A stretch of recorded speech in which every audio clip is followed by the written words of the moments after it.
que le recensement sont tenus.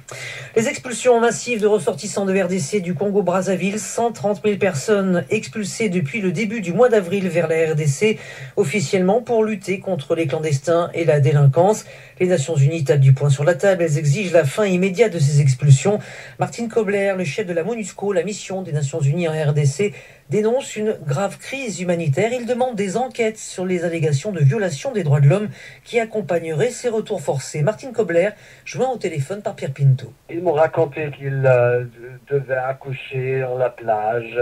On avait des bateaux surpeuplés, beaucoup d'enfants qui sont noyés.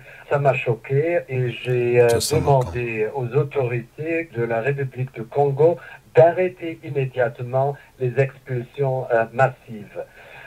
C'est naturellement le droit souverain de chaque pays comment traiter les étrangers, mais ça doit correspondre aux standards internationaux et les expulsions ne correspondant à ce standard, c'est pourquoi ils doivent être arrêtés. C'est impossible d'expulser des femmes enceintes, de les faire accoucher dans la plage.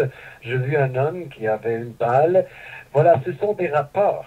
Je ne dis pas que toutes ces histoires sont vraies, mais il faut avoir des investigations. En particulier, en ce qui concerne les violences sexuelles, c'est inacceptable. C'est le devoir des autorités de n'accorder pas l'impunité pour ceux qui ont commis des atrocités, des violations des droits de l'homme et des violences sexuelles. Chef de la MONUSCO, Martin Kobler, silence radio du côté de Brazzaville depuis le début de cette crise. Eh bien, le gouvernement se refuse à reconnaître les milliers d'expulsions.